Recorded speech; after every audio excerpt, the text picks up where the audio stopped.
Hey class, this little video is just to show you what happens to data after you get it. Okay, so in the real world, people still use spreadsheets to manage things. So there might be a time when you get back to your job or whatever where you get a bunch of data as an Excel spreadsheet. Okay, so I've actually created some so you can see kind of like some data you may get. Some genders, some students, the region they're in, whether or not they have a retirement account, salary of some people, and some other variable that's sort of counting or whatever. And you may be interested in doing some analysis, but as I say, Excel isn't really an exact analysis package. So what you would want to do is try to convert this to SPSS.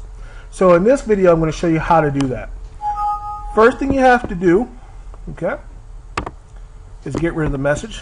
First thing you have to do is save your file as either an Excel, XLS, X, or XLS file. The XLS extension is Excel 2003, XLSX is 2007 and beyond. Okay, so once you have it saved, you have to actually close it. And remember where you put it. Okay, once you have that closed, open up SPSS. And I've actually had one open already. Okay, and when it first comes open, there's going to be a box that says open file, run file, get data. You can just X out that box. Okay, I don't really like to mess with that box. I actually like to just go straight to this background page. At the background page, you click File, Open, Data. Okay, so what you want to do is tell SPSS to really input data from Excel. So remember where you put the data. In this case, I put it in your folder. Okay, and I called it Convert to SPSS.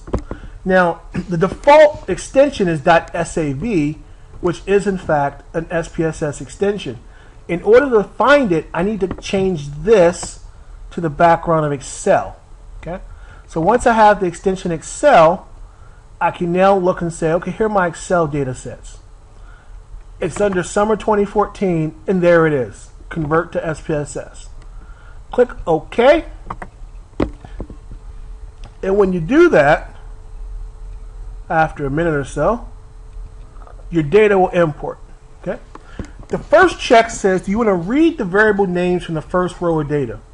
If you remember from my Excel spreadsheet, I'll open it up quickly just so you can remember again. If you remember from my Excel spreadsheet, I have names of variables up here. So I do want it to read these names. If I didn't have row 1 here, I would just say no. Then I'll just uncheck that box. And worksheet A1 to 21 says I have data in these 21 rows. Everything looks good, and I'll just say OK. Okay. When you see OK, it pops up with your data. So now I have a data set in Excel that was converted to SPSS. And you see the variable names are up top. When I go to variable view, they know these are strings, they know these are numerics. And actually salary could be, you can actually make salary a dollar amount since it really is a dollar amount. So I can convert this if I want to, say dollar, and it looks kind of like this one. Yeah. Okay.